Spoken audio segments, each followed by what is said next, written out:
C'est arrivé un petit peu indirectement, mon implication. J'étais déjà aux Lumières lorsque je terminais ma carrière comme directeur d'école. J'ai fait ça pendant à peu près 2 ans, mais c'était très exigeant. C'est des blocs de 4 heures. Alors, à un moment donné, j'ai décidé de décliner un peu au niveau de Aux Lumières. C'était un petit peu trop lourd. Et quand j'ai pris ma retraite, le lien plus ou moins direct par rapport aux Lumières, c'était la Rose des Vents dans ce type de bénévolat. Alors, évidemment, j'ai communiqué avec la Rose des Vents, puis c'est comme ça que tout bonnement, on a commencé les démarches, la formation et les rencontres avec différentes personnes. On peut donner un certain relâchement, ou en tout cas, du moins, la capacité de passer à autre chose pendant 4 heures dans la semaine où on rencontre la personne. Alors, l'aidant ou l'aidante naturelle peut rencontrer des amis, peut aller prendre un café, se détacher un peu parce que c'est trop exigeant. C'est vraiment trop exigeant.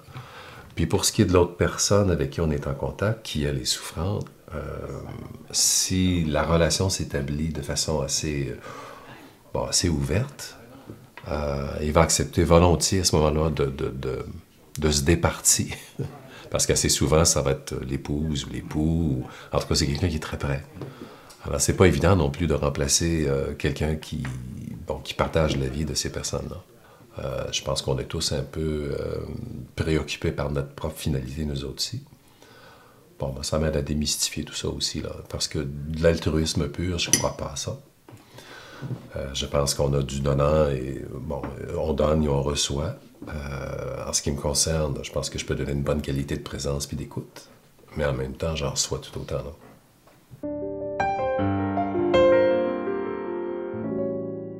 Il y a des relations qui sont assez bouleversantes, là. Alors, à l'occasion, ça peut être intéressant de pouvoir un petit peu ventiler avec la psychologue. C'est un service qui est offert. Moi, j'ai surtout bénéficié des rencontres au niveau des bénévoles. C'est assez intéressant ensuite de voir un peu comment tout le monde procède, ses approches, bon, je ne sais pas si on peut parler de bons coups et mauvais coups, là. Mais il y a des façons de faire qui sont plus facilitantes que d'autres. Et ça, c'est assez intéressant de gens qui l'ont vécu. C'est le fun de la théorie, mais la pratique, c'est pas mal intéressant.